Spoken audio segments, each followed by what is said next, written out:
I have made it a point this gardening season to harvest and store up so much of my food that I'm growing. So I'm heading out here in my garden to harvest some kale. And just like a lot of other people, I know low-key you guys like to see your garden looking beautiful and your produce thriving. But this year is not a year for beautification in the garden. I am harvesting everything I can and as much as I can. So I'm out here this morning, beautiful day, enjoying the birds chirping and all the songs of nature, just harvesting my kale. Look how these leaves are doing so well.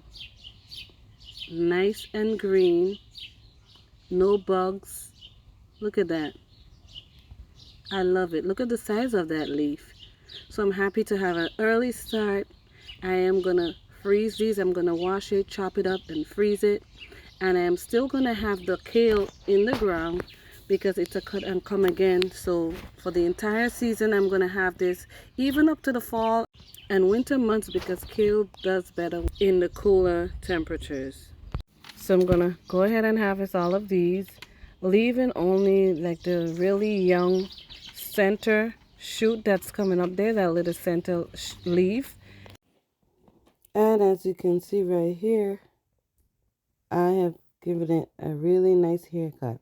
And look how much kale that I was able to get from just this one bed. I have some more right over there in the back of this other bed. So I'm going to go ahead and harvest these also. So this is going to be a good amount of kale for my first harvest. And I'm so excited to be able to start storing up my food. Now there are so many different varieties of kale that I've planted this year. And this is just the lacinato kale that I'm harvesting. So you already know that I'm going to be having a lot of kale.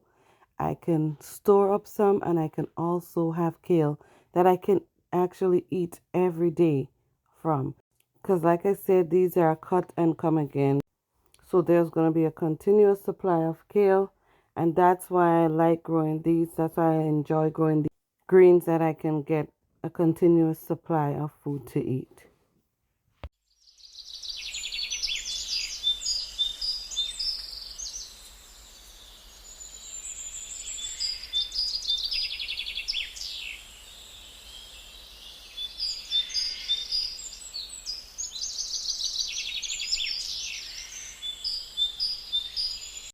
So as you can see here, I was able to give this kale also a nice haircut, except that leaf. No, thank you.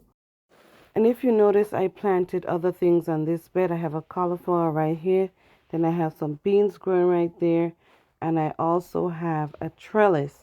And that's set up right there so I can do some vertical growing if I choose to do so, like pole beans or squash. And look at my harvest, y'all. I have a full basket of kale just on this first harvest. Back there, I have some cauliflowers growing, and they are looking good. No bugs are bothering the leaves. And right there, I have some more with some squash growing or pumpkin, one of the running vines, and that's why it's so close to the trellis because it's going to use that trellis to climb on.